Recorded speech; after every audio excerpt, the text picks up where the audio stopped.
Eu vou convidar vocês para abrir a sua Bíblia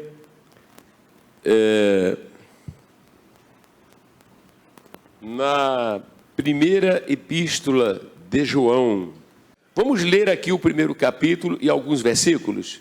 Ele começa dizendo o seguinte: o que era desde o princípio, o que temos ouvido, o que temos visto com os nossos próprios olhos, o que contemplamos e as nossas mãos apalparam com respeito ao Verbo da vida, e a vida se manifestou e nós temos visto e delas damos testemunho, e vô-la anunciamos a vida eterna, a qual estava com o Pai e nos foi manifestada. O que temos visto e ouvido anunciamos também a vós outros, para que vós igualmente mantenhais comunhão conosco. Ora, a nossa comunhão é com o Pai e com seu Filho, Jesus Cristo. Estas coisas, pois, vos escrevo, para que a nossa alegria seja completa.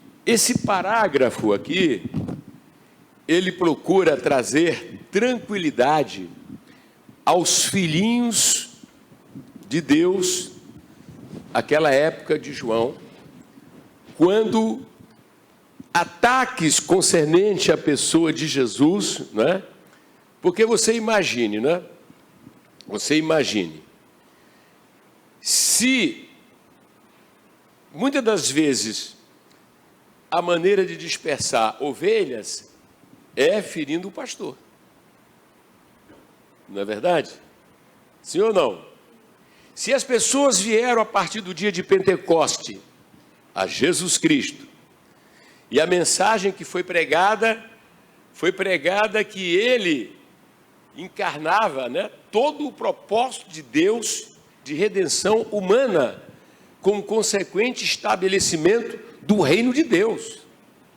Reino de Deus que chegou na pessoa do Espírito Santo, correto? Jesus veio, fez aquela obra e veio o Espírito Santo.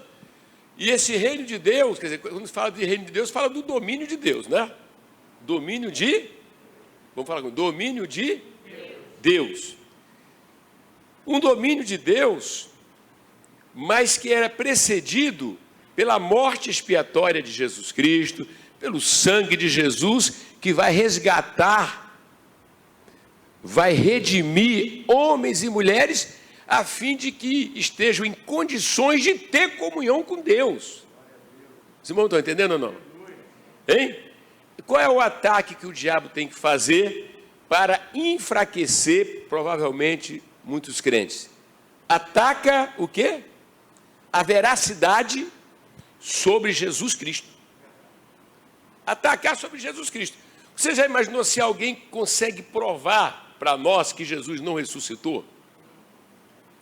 A igreja está vazia. Sim ou não? Hein ou não? Então, se alguém... Agora é muito interessante, irmão, nós estamos aqui no ano 2000 e tanto. Né? 2000 e tanto. Eu fico pensando, eu fico maravilhoso, fico maravilhado. Porque imagine como é que a igreja do Senhor sobreviveu a todo tipo de ataque. Porque os grandes ataques à igreja não é a perseguição. Não foi tirar a vida, matou um, matou outro, porque só promove para o céu. Foi um homem de Deus do passado que usou uma expressão muito linda, que dizia o quê? Que o sangue dos mártires é semente da igreja. Pedrada de Estevão, ele ora para Deus perdoar quem estava por detrás daquilo, e ainda faz o quê? Céu, céu, céu, céu, amém? E está sofrendo, é claro, o povo está sofrendo, e o povo faz o que mais? Se une, e começa a orar pelos líderes, e começa a orar. Vocês se lembram que isso lá no livro de Atos dos Apóstolos, foi isso que aconteceu ou não foi que aconteceu? Herodes mandou decapitar Pedro, não foi? Achou que aquilo agradou os judeus, né, que perseguiam a igreja naquela época, naquele contexto lá. Foi ou não foi? E falou, prende também a Pedro, daqui a pouco eu vou passar o serrote Pedro. Foi ou não foi? Foi ou não foi? Mas aquilo uniu quem? A igreja. Fala assim, a perseguição aproxima os verdadeiros crentes. Aproxima ou não aproxima? Aproxima ou não aproxima? Então o diabo já tentou de tudo, mas um outro golpe, qual é um golpe terrível? Hein? É querer desfazer aquilo que pode ser considerado, né, pilar do cristianismo. Aquilo que pode ser alicerce do cristianismo. Não é isso? Doutrina, verdades sobre o nosso Salvador. Quem está entendendo? Diga amém. Pastor, vai lá, eu não quero me precipitar, vai lá. Quero louvar a Deus pela vida do nosso reverendo. E quando a gente vê essa epístola de João, um dos propósitos de João ter escrito essa epístola era realmente proteger a igreja de uma doutrina terrível, que era a doutrina do gnosticismo, tá? Essa doutrina, ela nasceu dentro do judaísmo, uma facção do judaísmo, e começou então a tentar se expelir dentro da igreja. Então, quando o apóstolo João escreve essa carta, ele escreve combatendo. O reverendo já leu o primeiro versículo, que fala o que era desde o princípio, o que ouvimos, o que vimos com os nossos olhos e que temos contemplado, e as nossas mãos tocaram a palavra da vida. O que esse gnosticismo ensinava? Ensinava o seguinte, que o homem era composto de corpo e alma e espírito.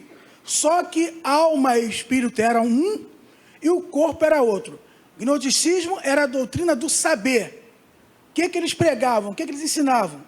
Com a mente, você poderia chegar a Deus, você poderia transcender, mas como o seu corpo já tinha nascido no pecado, então o teu corpo tinha que pecar.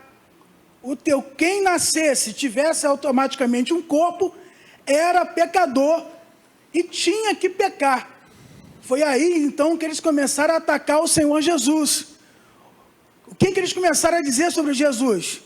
Que Jesus Cristo, ele veio como um fantasma, ele não veio em um corpo, porque se ele viesse em um corpo, ele já viria derrotado.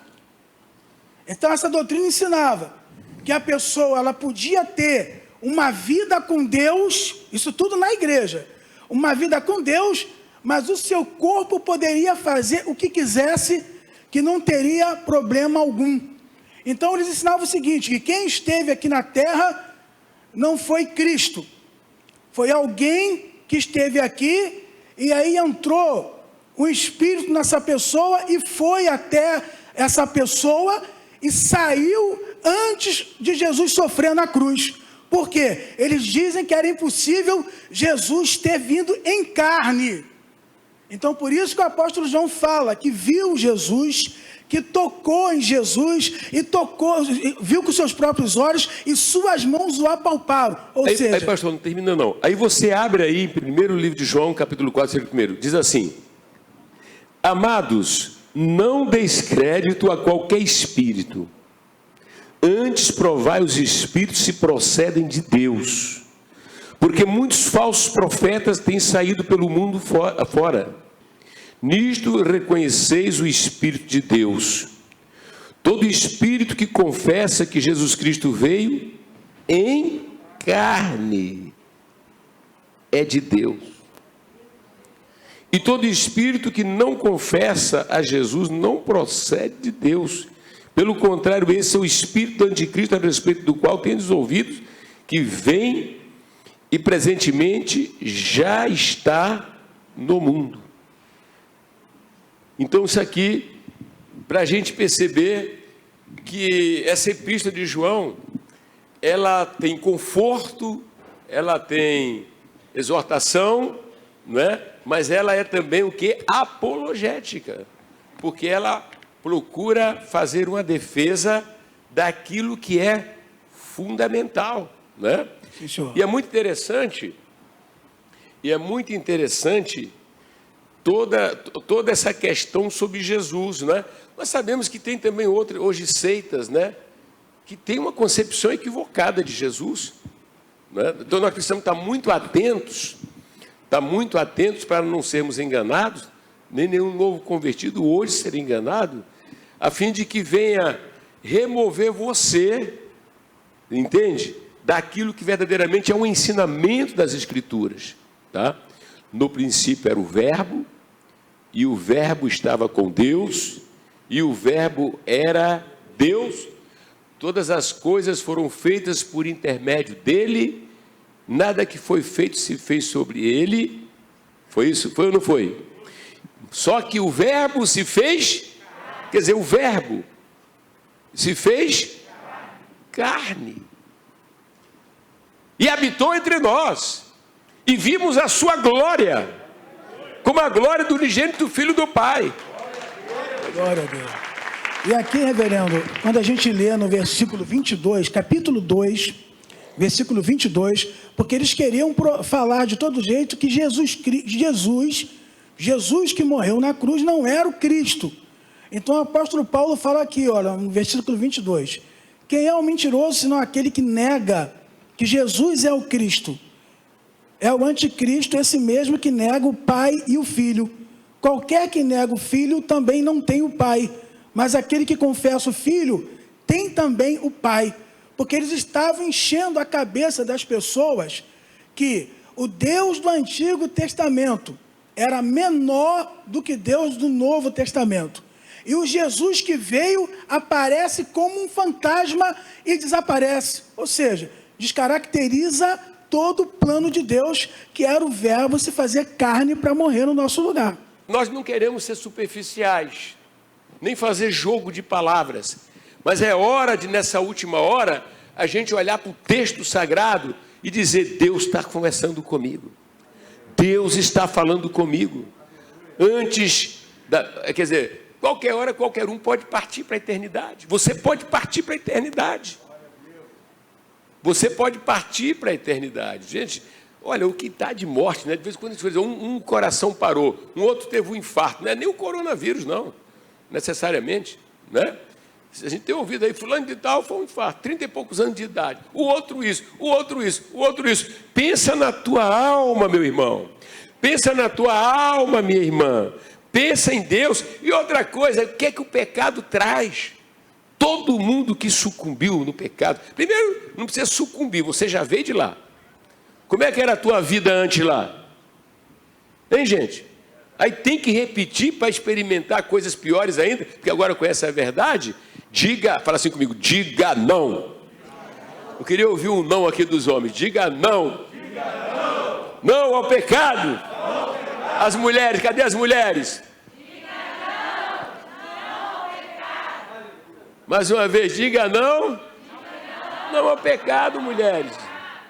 Cadê os homens? Diga não. Cadê a igreja no mundo? Toda parte aí nas casas. Diga não. Faça como Daniel. Diga não. Faça como José. Diga não. Amém? Amém, amém? Vamos dizer não. Vamos ser a geração que aprendeu a dizer não. Se Deus disse não, é não. Agora aquilo que Deus disser sim, é sim. Se Deus não disse sim, não é. Não aceite essa teologia de matraca de qualquer enganador que acha que tem a resposta, que acha que tem a saída, que acha que conhece a Bíblia, que acha que interpreta a Bíblia. A Bíblia, o maior intérprete é o Espírito Santo. E aqui é como está, como foi soprado, é o que diz a palavra de Deus. Vamos amar a Bíblia.